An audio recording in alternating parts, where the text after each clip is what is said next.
કહેવાનો અર્થ મારો એ છે કે તમારે ગુરુ બનાવવાની જરૂર શું કામ પડે? જો ગુરુને તમે સમજી ન શકતા હોય, ગુરુને તમે ગુરુ પાસે તમે કાંઈ મેળવી શકતા ન હોય, અને ગુરુના આવા પ્રસંગમાં તમે જો હાજરી ન આપી શકતા હોય, તો કંઠિયું ગળામાં નાખે વળાઈશું. આ મારા જાત અનુભવની વાત કરું છું. મને એટલા બધા અનુભવ થયા છે કે એની કોઈ વાત નહીં. આ પ્રેમજીભાઈ સાક્ષી છે.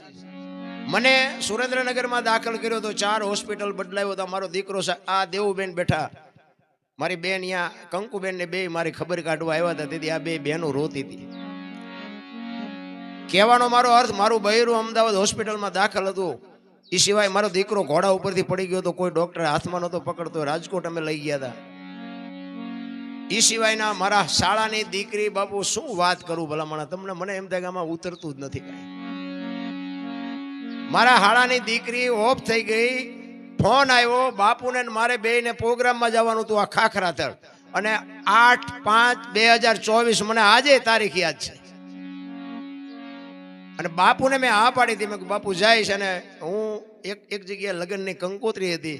હું મારા દીકરાને વાત કરતો હતો, બેટા કંકોત્રી છે તું જ આવજે. અને મેં બાપુનો ફોન હતો ને એટલે મેં હું બાપુ વારે ભજનમાં જાઉં છું.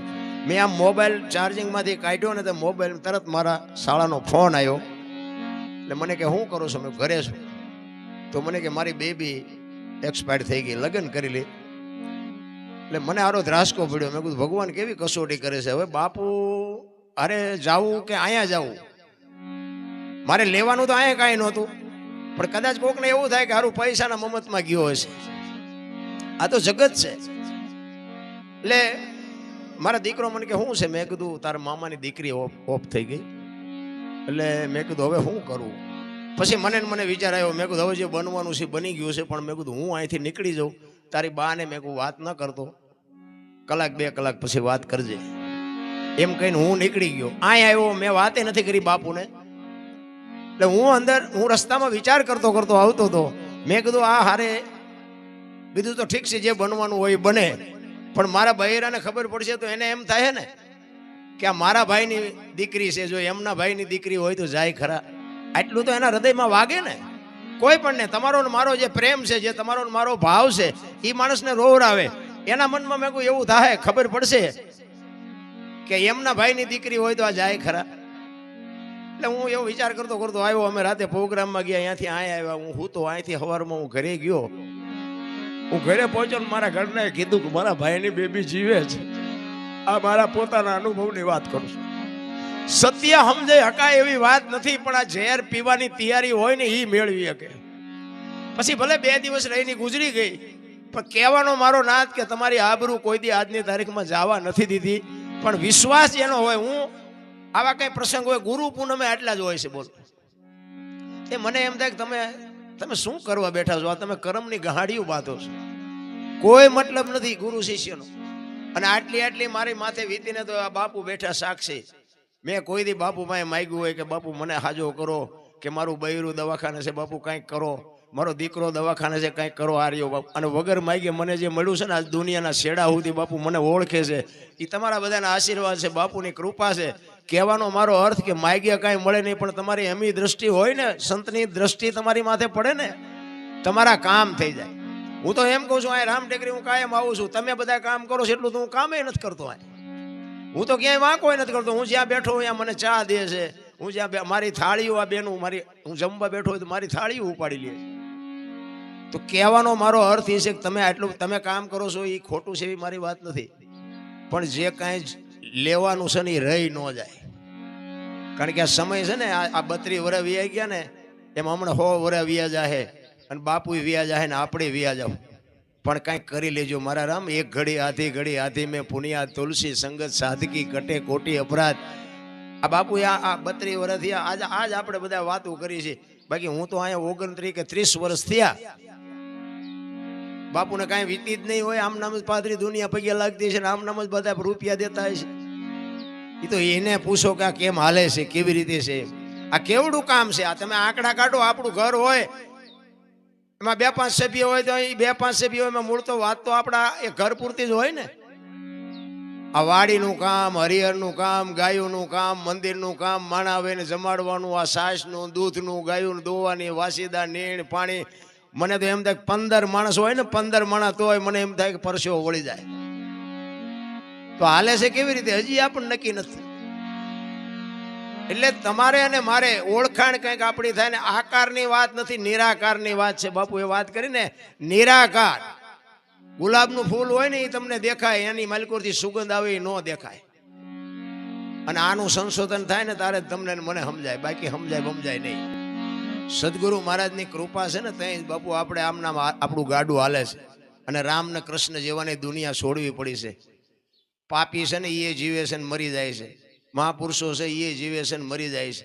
પણ એવી કંઈક સુગંધ મૂકીને જાય છે ને એને જગત આજે યાદ કરે છે, હજારો વર્ષ વીઆઈ ગયા તો આપણી હાથ. હું હમણાં 2 દી પહેલા અમદાવાદમાં પ્રોગ્રામમાં ગયો હતો ને, ત્યાં એમના ગુરુ મહારાજની પટેલ સમાજ હતો બાપુ ઘુમા અમદાવાદ. 106મી તિથિ હતી એમના ગુરુ મહારાજની સમાધિ છે. અહીંયા સરસ મજાનો આશ્રમ છે, મરીસા જેવો આશ્રમ. અને બધી કરોડપતિ પાર્ટીઓ, બધી પટેલ સમાજ. એમાં મારો પ્રોગ્રામ રાખ્યો હતો. 106મી તિથિ હતી. પણ બાપુ બેનું 1-1 લાખ રૂપિયા લખાવે અમારે ગુરુ મહારાજની જન્મતિથિ. મારો કહેવાનો અર્થ પૈસાદાર હોય તો લખાવાય, આપણી પાસે હોની સગવડ હોય તો હો લખાવ. હું પૈસા લખાવવાની વાત નથી કરતો, પણ મારો કહેવાનો મિનિંગ એક ગુરુ. અને એવડો મોટો વિશાળ આશ્રમ હતો ને બાપુ, બહેનો ને ભાઈઓ ક્યાંય હમાતા નહોતા. ત્યાં મને એમ થાય ને કે હું તો એમ કહું સમાધિ છે ને એટલી વ્યક્તિ ત્યાં જીવતી જાગતી મૂર્તિમાં હજી નથી દેખાતું. મને તો એમ થાય કેટલી અભાગ છે. તમે બધાય મને હા ભેળેલો છે અને મને કયો છો કે અનુપસિંહ તમે ઘડીક બેહો, અનુપસિંહ તમે કંઈક બોલો.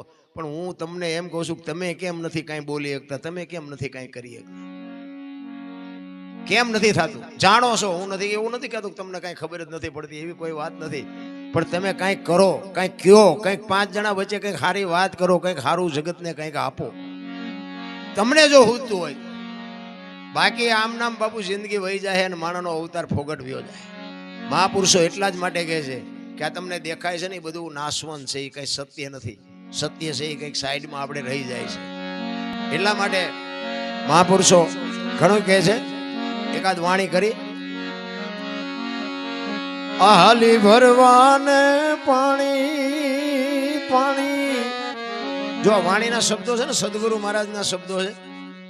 કારણ કે આ પાણી એટલે આપણે કુએ ભરવા જવાનું એની વાત નથી, બરોબર? આ વાત છે ને બધી દેહની વાત છે. આમાં તો કંઈક ગુરુ મહારાજની કૃપા હોય તો સમજાય, નકર પાછું સમજાય એવું નથી. પણ આની માટે કંઈક મંથન હોવું જોઈએ, કંઈક મહેનત હોવી જોઈએ. મહેનત વગર ન ખબર પડે.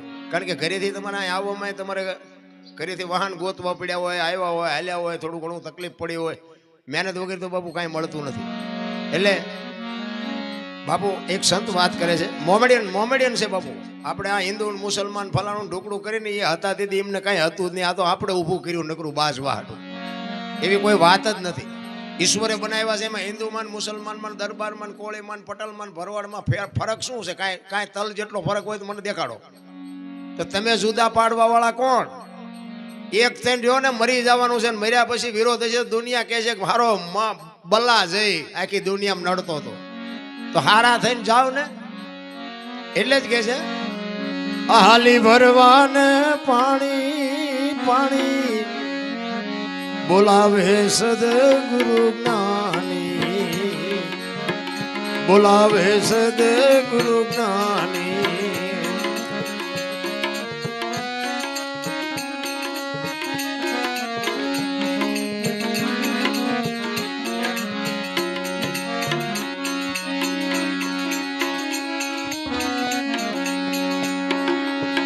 છોડી પીર્યું મારે જાવું સાસરીએ,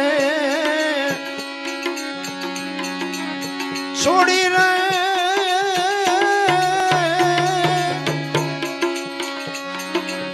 છોડી રે પીર્યું મારે જાવું સાસરીએ, સાસરીએ.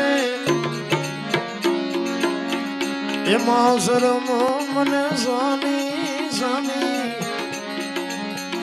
એમાં શરમ મને સાની સાની, બોલાવે સદગુરુ જ્ઞાની. આલી ભરવાને પાણી પાણી, બોલાવે સદગુરુ જ્ઞાની, બોલાવે સદગુરુ જ્ઞાની, હવે સદગુરુ. મહાપુરુષો કે છે સદગુરુ તમને ઘરેથી ગુરુ મહારાજના આશ્રમે જવું છે, આ સંકેત કોને કર્યો? રામ ટેકરીએ જવું છે આવું તમને મગજમાં આવ્યું કેવી રીતે? જો આ વિચારવાની વસ્તુ છે. આ છે ને ભજનમાં બેઠા હોય ને તો બાપુ તમારે મંગાવવું ન આવે ને ચા ની જરૂર ન પડે અને તમારે ઘડિયાળમાં ન જવું પડે જો ભજનમાં બેઠા હોય તો. બાકી બેઠા હોય ભજનમાં ઘોડા ક્યાંક બીજે હાલતા હોય ને તો ભજન સમજાય નહીં. એક બેન આમ બાજુનું ગામમાં કથા હતી ને ત્યાં કથા સાંભળવા ગયા. એના ઘરવાળાને કે કથા સાંભળવા જવું કે જા ને ભાઈ, હા જોતી નિરાજ. બેન હાજે આવ્યા કથા સાંભળી. એનો ઘરવાળો કે કથા સાંભળવા ગયા હતા તો કે હા. તો કે શું બાપુ વાંચતા હતા? એ કે માણા માણા માણા માણા. એ કે પણ બાપુ હું વાંચતા હતી? તો કે એ કે કેટલા બધા માંડવા કેવડું કેટલું બધું રાંધેલું કેવડા કેવડા તપેલા. એ કે પણ બાપુ શું વાંચતા હતા? એ તો કે એ કે મોટા મોટા સગડોળ ને મોટી મોટી સકડીઓ, એટલો બધો મોટો મેળો. એ કે પણ બાપુ શું વાંચતા હતી હું તને પૂછું છું. એ કે એટલા બધા માણસ થોડું સંભળાય. નકરી બહાર બહાર જ રખડી શું કથામાં બેઠી હોય તો કથા સંભળાય ને. એમ તમે અને હું કંઈક આપણે બહાર ફરીએ છીએ. મારો કહેવાનો આ તો એક દ્રષ્ટાંત છે, પણ કહેવાનો મતલબ કે આપણે કંઈક બહાર રખડીએ છીએ, હજી અંદર ઉતર્યા નથી. અંદર નથી ઉતર્યા એનું કારણ છે, હું તો બધે કહું છું, ગમે ત્યાં પ્રોગ્રામમાં જવું તો એક માં, એક બાપ અને એક ગુરુ, આ ત્રણ ને બાપુ સાચવી લ્યો. એનો આશીર્વાદ તમારા વિધિના ચકડા ફેરવી નાખે. ન ફેરવી નાખે તો આપણે ગુલામ થઈ જાય. તમારા મા ને બાપ જેવું અને એક ગુરુ મહારાજ જેવું આ દુનિયા છે ને બતાવવા વાળા મા બાપ છે અને તમારી ઓળખાણ કરવા વાળા સદગુરુ છે. તમે કોણ છો, ક્યાંથી આવ્યા છો, ક્યાં છો ને ક્યાં જવાનું છે, આની એક સદગુરુ તમને ઓળખાણ કરાવે. કરાવી કે લાલન પાલન કરી શકે, ઓળખાણ ન કરાવી શકે. તમે કોણ છો એની ઓળખાણ માટે બાપુ સદગુરુ કરાવી શકે. આપણે ગત ગંગા છે ને નિજીયા ધર્મ, રામદેવજી બાપા છે ને નિજાર ધર્મની વાત છે.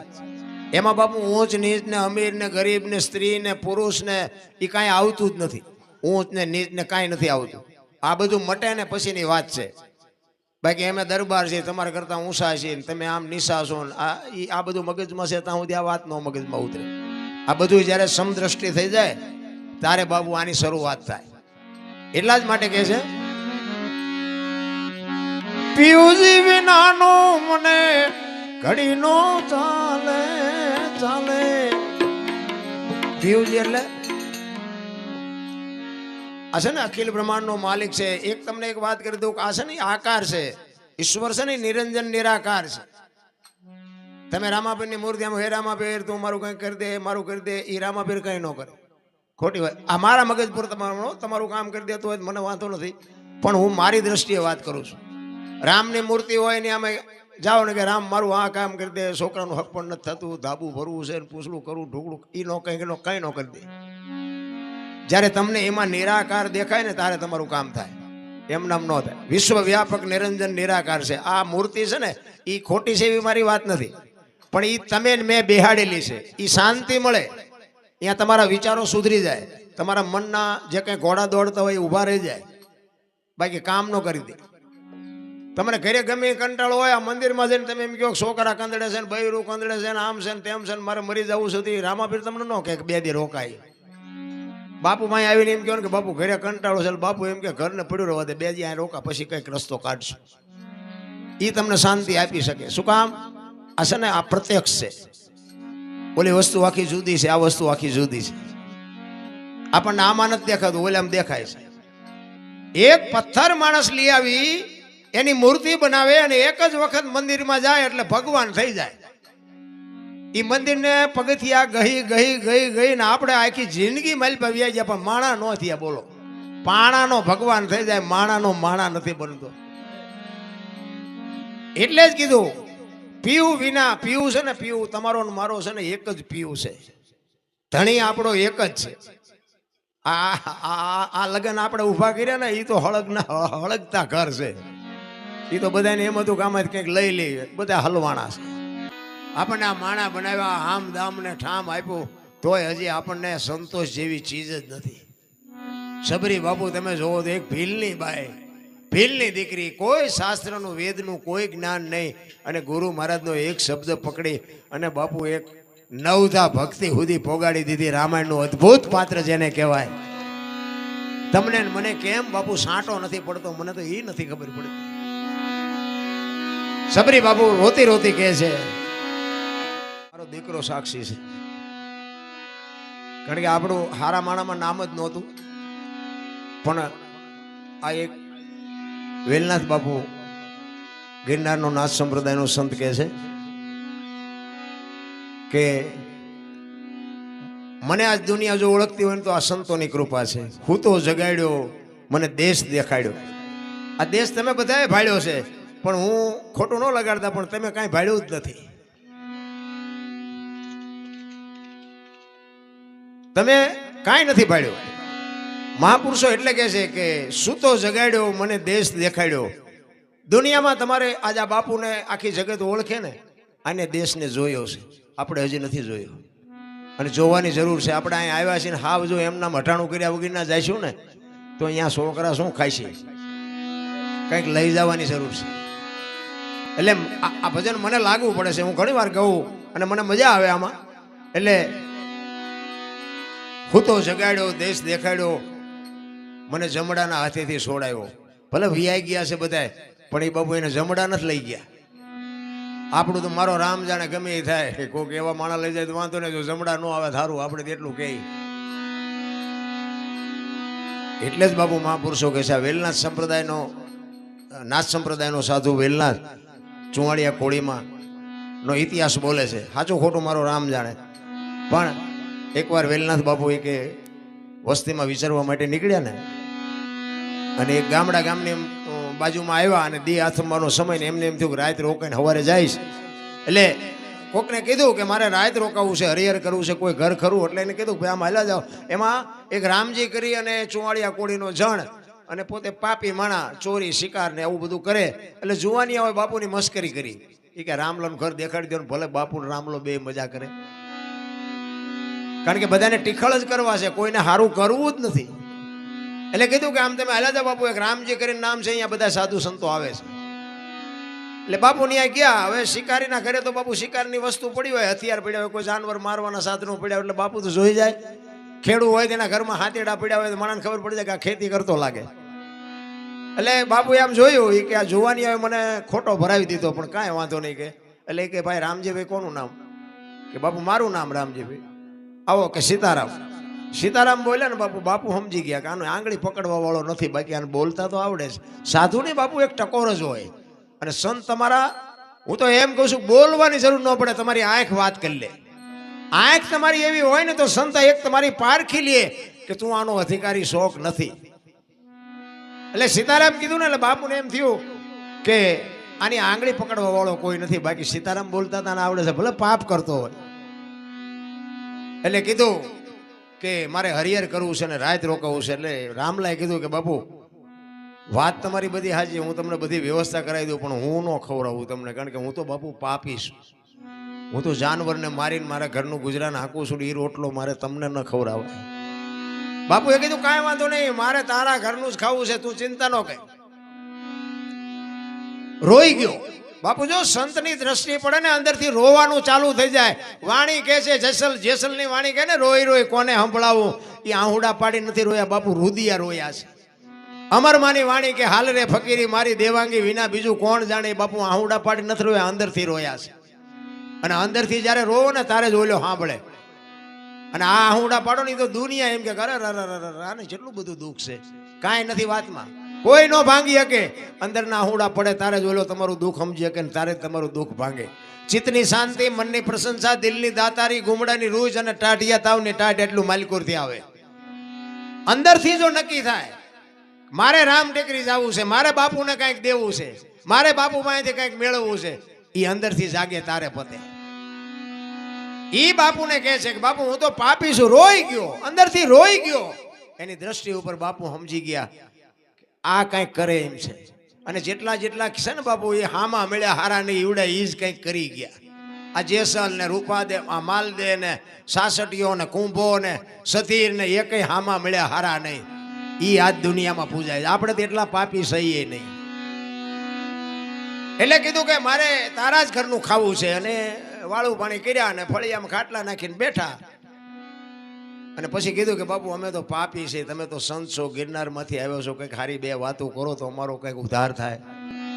સત્સંગ કરે છે, આજુબાજુમાંથી 5-25 માણસો આવીને બેઠા છે. રાતના 11-12 વાગ્યાનો સમય થયો. રામલાનો દીકરો બહાર વાડામાં ગયો અને બહારથી આવ્યો, અહીંયા એને એરો આભળી ગયો અને ચકરી ખાતો ખાતો ઘરમાં આવ્યો અને ઘરમાં પહોંચ્યો ને દીકરો પડી ગયો, ખોળિયામાંથી જીવ નીકળી ગયો. રામલાના પત્ની અંદર છે, એ ડાયરામાં રામલો બેઠો છે અને ડાયરામાંથી ઈશારો કરીને બોલાવ્યા. રામલાના વહુએ રામલાને બોલાવ્યા. એ કે અંદર આવો તો. એ અંદર ગયો, કીધું કે આપણા દીકરાને એરું આભળી ગયો, આપણો દીકરો ગુજરી ગયો.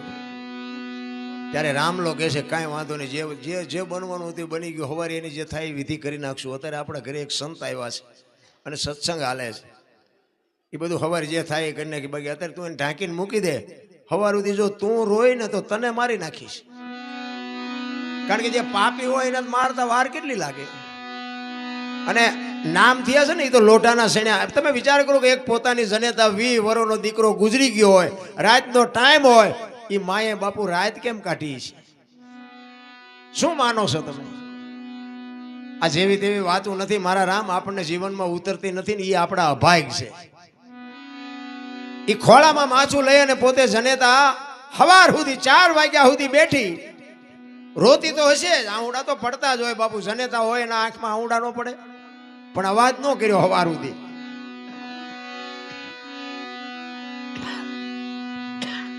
સવાર પડીને 4 વાગ્યા, આજુબાજુમાં ખબર પડી કે રામલાનો દીકરો ગુજરી ગયો, રામલાનો દીકરો ગુજરી ગયો. બધા એની ડેલીએ મંડ્યા આવવા, ફાળિયા ખેસિયા ખંભે કરી કરી.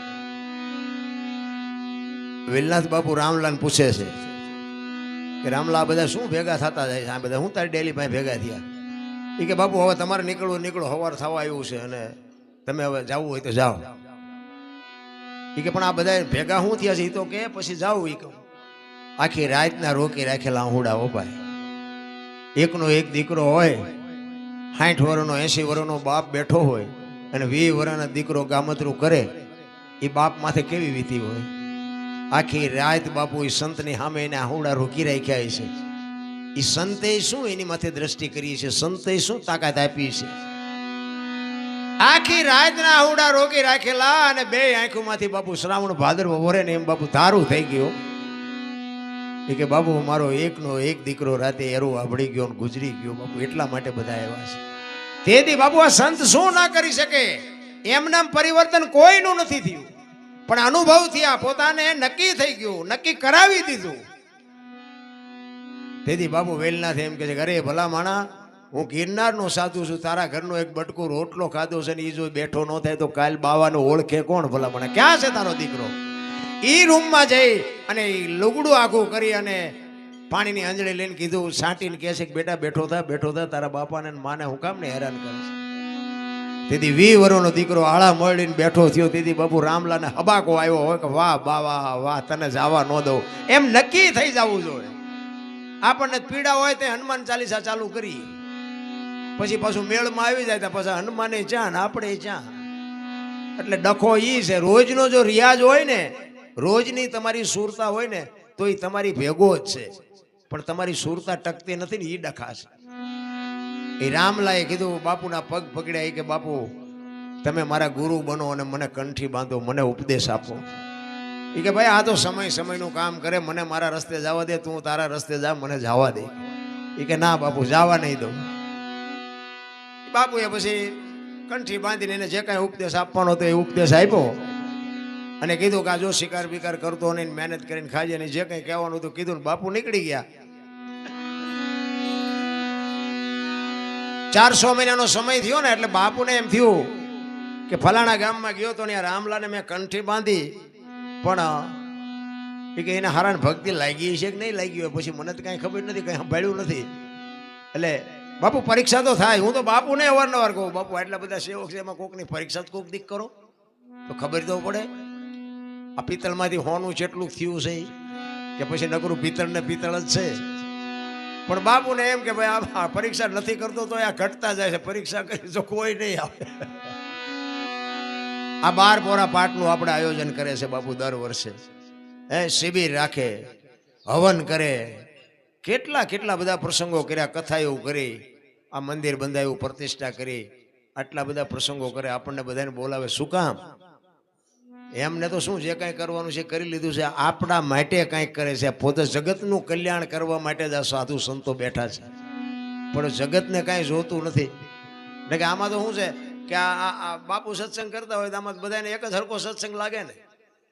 આમાં તો 2 જણાને ઉતરે, 2 જણા ન ઉતરે ને. બાપુએ તેમ તો કીધું નથી કે તને 2 ને જ આપું છું, 2 નથી આપતો. એમ નિશાળમાં એક શિક્ષક ભણાવતા હોય, એક જ પાટિયા ઉપર ભણાવતા હોય.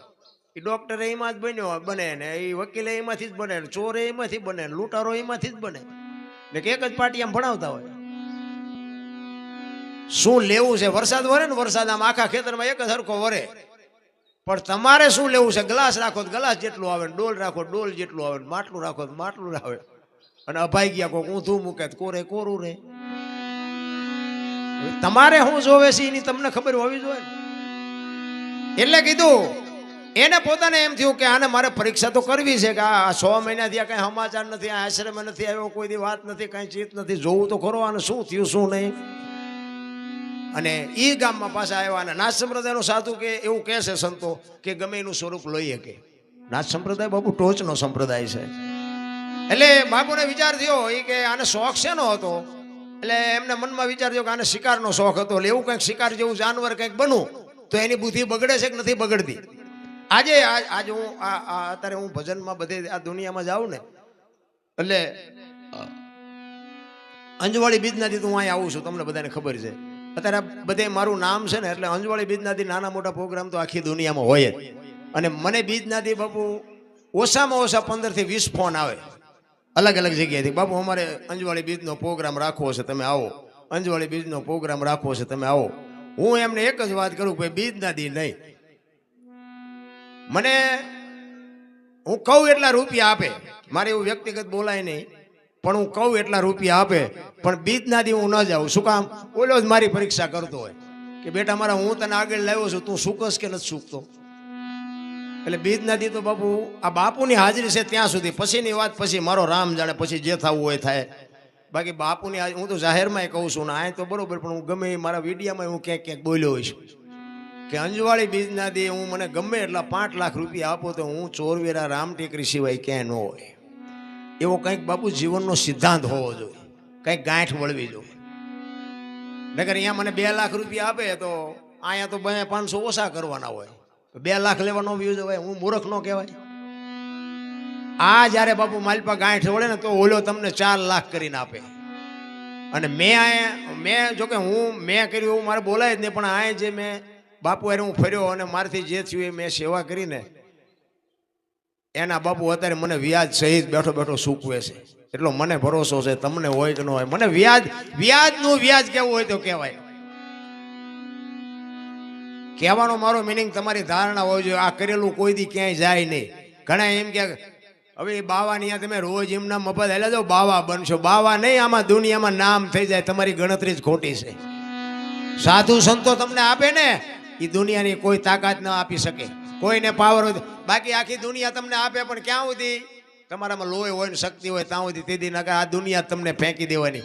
બાકી સાધુ સંતો એ છેલ્લા શ્વાસ સુધી છોડ્યા નથી, એને સંત કહેવાય. એટલે એ કઈક જાનવર બન્યા અને ગામના પાદરમાં બાપુ આંટા મારવા માંડ્યા. એટલે તમારે ન ખરાબ કરવું હોય, પણ દુનિયા તમારી પાસે કરાવે. એટલે રામલા ભાઈ 2 4 જુવાની ગયા. એ કે રામલા આમ હાલ તો ખરો, કે આમ તો જોઈ કે ગામના પાદરમાં શિકાર રખડે. રામલો કે ના હો ભાઈ, મારા ગુરુનો આદેશ જ નથી, મેં હથિયાર બથિયાર મૂકી દીધા, હવે મારે હથિયાર ઉપાડવાના નથી. એ કે મને હથિયાર ન પડતું કઈ નહીં, પડતું જોતો ખરો, હાલ તો ખરો. અહીંયા ઝાંપે આવ્યા ને એ શિકાર નીકળ્યો ને, જાનવર ગમે એ બને, રોજ કે હરણ કે કઈ હશે એવું. આમ જ્યાં નજર કરીને, અને આ તો બાપુ સંતની કૃપા છે. બાપુ તમારી મનની લાલચ ન હોય ને તોય તમને લાલચ લગાડે.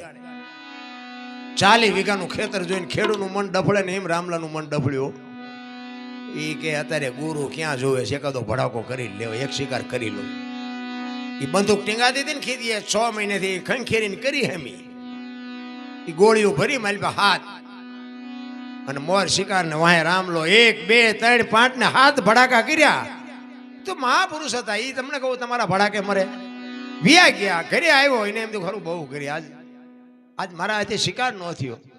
અને ઘરે આવ્યો ને તો એક ભાઈ આવીને બેઠેલા. એ કે રામભાઈ તમારું નામ? તો કે હા. તો કે હું જુનાગઢ થી આવ્યો. બાપુએ કીધું કે આશ્રમે આંટો મારી જાય. ઠાકર મને તું મેલ માઠેલી, તું છો એ કાલ નો વેલી,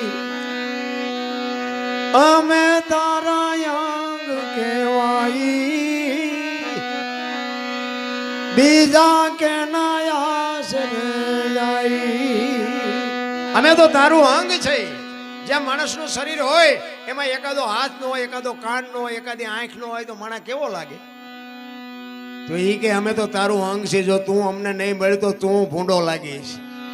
એટલે કે છે સબરી અંદરથી થવું જોઈએ. મારો ગુરુ બોલ્યો એ કોઈથી ખોટું ન પડે. અને રામ લક્ષ્મણ જ્યારે સીતાજીની શોધ કરવા માટે જાય અને સબરીનો મલક આવ્યો ને ભાઈ, પ્રકૃતિ રામનું ભજન કરતી હતી. ઝાડવાના પાંદડામાંથી અવાજ આવતો હતો રામ રામ રામ. અને સંતો કહે છે એક જગ્યાએ બેહી અને તમે 3.5 કરોડ નામના જાપ થાય ને એટલે ધરતીમાંથી અવાજ આવે, દિવાલમાંથી અવાજ આવે. 3.5 કરોડ નામના જાપ થવા જોઈએ. પછી એક હારે નહીં, પણ રોજ તમે એક જગ્યાએ બેહી અને 50 નામ લ્યો, 100 નામ લ્યો, પણ એક જ જગ્યાએ બેહી અને એક દી 3.5 કરોડ નામના જાપ થાય ને એટલે તમને બાપુ ઓટોમેટિક તમારા કાને અવાજ આવવા માંડે, તમે જે બોલતા હોય.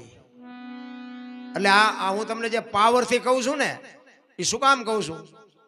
આ મારા અનુભવ બોલે છે. અમે હમણાં તમને જે વાત કરી ને, આ તમે મારી વાતને જીવનમાં ઉતારો કે ન ઉતારો તો તમને ફાયદો છે. બાકી મને આ અનુભવ છે ને પરફેક્ટ તમને કહું છું કે 100% સોનું છે. લ્યો ન લ્યો એ તમારી મોજ. આ તો ગંગા હાલી જાય, પીવો ન પીવો તો તમારી મોજ. મારે કોઈને વેરાગ લગાડવો નથી, પણ આ વસ્તુ છે ને એક વિચારવા જેવી છે ને જીવનમાં ઉપયોગી છે, એટલું સમજી લેજો. મને જે મળ્યું છે ને હું જે એમ માનું છું કે આમાંથી તમને કોઈને નથી મળ્યું. હું એવું અભિમાન નથી કરતો, પણ કાંઈક મારી કમાણી છે કે મારા ઉપર એવા કોઈ સંતોની કૃપા કે મારા કૃપા દ્રષ્ટિ મારી ઉપર થઈ. મને હું ગમે ત્યાં પ્રોગ્રામમાં જાઉં ને તો બધા ઘણા એમ કે મને કે તમે આટલું બધું યાદ કેવી રીતે રાખો છો? તમે આખી રાત એટલું બોલો છો, આટલું ગાઓ છો, કોઈ ચોપડી નહીં, વાત નહીં, કાંઈ નહીં. મેં કીધું મારો નાશ બોલે છે, હું કાંઈ બોલતો ઈ બોલાવે છે. બાકી હવારે તો જીવે તો તમે મને કંઈક વાત કરો તો મને ખબર ન હોય કે હું શું બોલ્યો તો, આના પછી શું આવે ને શું આવે. એમાં પણ સંસારમાં આપણે વ્યાજ એટલે આને એક બાજુ મૂકવું પડે, કારણ કે એ જરૂરી છે. એટલે કહેવાનો મારો અર્થ, સબરીને પોતાના ગુરુ માથે એવડો ભરોસો નહીં. રામ ને લક્ષ્મણ અહીંયા આવ્યા અને 3.5 કરોડ નામ થાય ને જાપ થઈ જાય. એ ધરતી બોલવા માંડે, આકાશ બોલવા માંડે, ઝાડવાના પાંદડા બોલવા માંડે. અને એ મલક આવ્યો ને બાપુ પ્રકૃતિ ભજન કરતી હતી. ત્યારે લક્ષ્મણ રામને પૂછે છે કે મોટા ભાઈ આ કયો મલક આવ્યો? અહીં તો પ્રકૃતિ તમારું ભજન કે હુકા પાંદડામાંથી તમારા નામનો અવાજ આવે છે.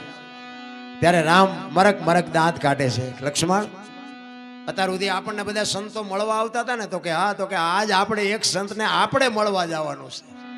સામે ઝૂંપડી રહી ને એમાં એક ભીલની બાઈ છે, જ્યાં જોતો હોય કે શું કરે છે, એને આપણે મળવા જવાનું છે. અને લક્ષ્મણ અહીંયા ગયો ભાઈ, શેષનાગનો અવતારો. સબરીની ભક્તિ જોઈને ધ્રુજી ગયો લક્ષ્મણો. સબરી આમ નેજવા કરીને જોતી હતી કે હે મારા રામ, તમે ક્યાંથી આવશો, ક્યારે આવશો? હવે મને દેખાતું નથી, હવે મને સંભળાતું નથી. અને તમને એમ થાય કે આપણે ખેતરમાં ખેતી કરવી છે તો તમે પ્રેમથી ખેતી કરો તો ભગવાન એમાં ફળ આપે જ છે. તમે કહો કે ભાઈ મારો દીકરો આટલું ભણે છે અને મારા બાપ આને કંઈક સારી નોકરી અપાવી દે, તમારી અંતરની વેદના હોય તો અપાવે.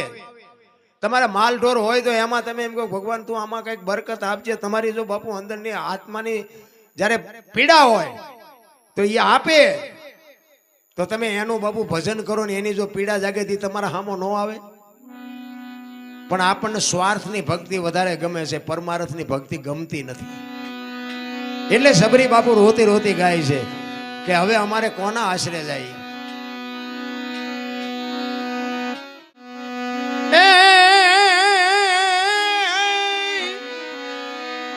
હવે તું જો અમને મળે નહીં તો એ આયા આવવું પડે ફેર. ઠાકર મને મેલ ઢેલી અને તું છો એ કાલ નો વેલી, મધ્ય દરિયામાં બાપુ હોડા આપણા બધાના હાલ્યા જાય છે. આવા કોઈ સદગુરુનો સથવારો હશે ને, આ એક કચ્છનો બારવટિયાનો ઇતિહાસ સતી તોરલ ભેળા ન હોત ને તો બાપુ જાડેજાને આજ કોઈ ઓળખતું ન હોત.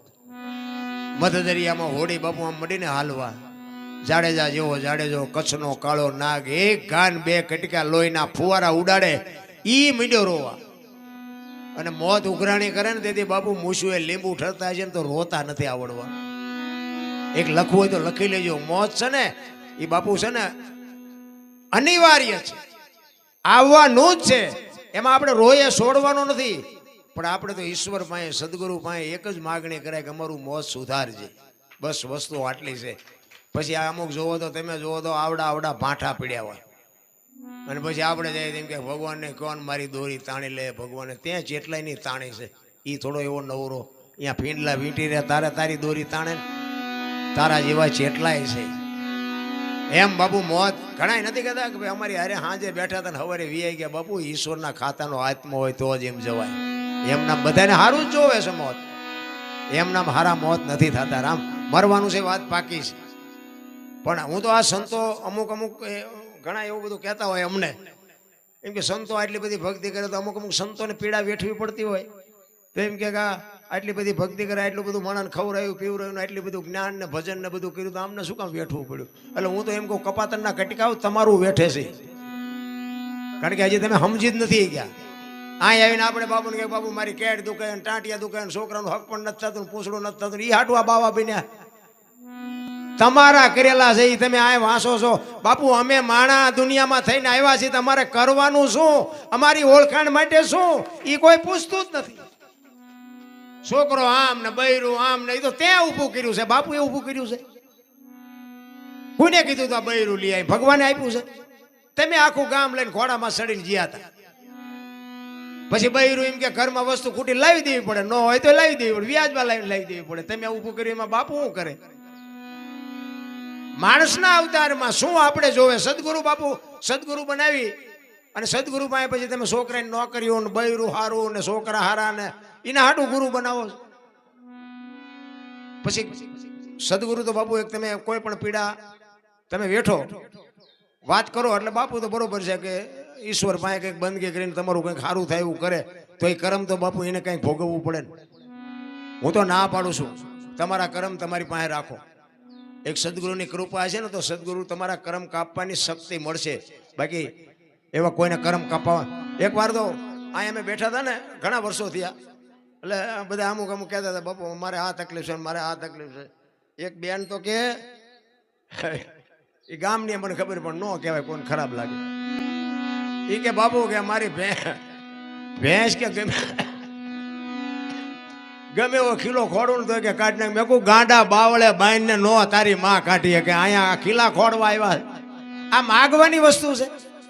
તમે વિચાર કરો કે ભેંસ ખીલા કઢવી નાખતી હોય, આવા પીલો રાયર વરગાડો ને, લો એ ડોશી ક્યાં જવાની હતી? પણ તમે જુઓ તો એવું ઊભું કરે ને સંતો પાસેથી. તમે એક બજારમાં નીકળ્યા હોય ને તમને ખબર જ ન હોય કે હું શું વસ્તુ લેવા નીકળ્યો છું, એની જો ખબર જ ન હોય તો વાણિયાની દુકાનમાં બધું હોય, પણ તમારે કહેવું જ પડે ને 2 કિલો ખાંડ જોખી દે. આમની દુકાનમાં બધું છે, પણ તમે આ બાપુ ભાઈ આવીને એમના બે રહ્યો તો બાપુ કંઈક દેશે, બાપુ કંઈક દેશે, પણ તું લેવા શું આવ્યો છું એ તો કે એ જ ખબર નથી. એટલે બાપુ સબરીની વેદના છે ને એ તમને મને કંઈક શાન કરે છે કે મારા નાથ તું જો અમને મળી નહીં તો અમારા ગુરુ મહારાજના શબ્દો ઉપર અમને ભરોસો કેમ રહીએ. એટલે છેલ્લી કડીમાં કહે છે કે પેલા આપણા સમયમાં વાણિયા ધિરાણ કરતા, દિવાળી આપણે હિસાબ કરતા, દિવાળી સુધી આપણને બધું ઉધારે આપતા, અને દિવાળી આપણે હિસાબ કરવો પડતો, અને એનો હિસાબ જો પતે નહીં તો બીજો વાણિયો આપણને આપે નહીં.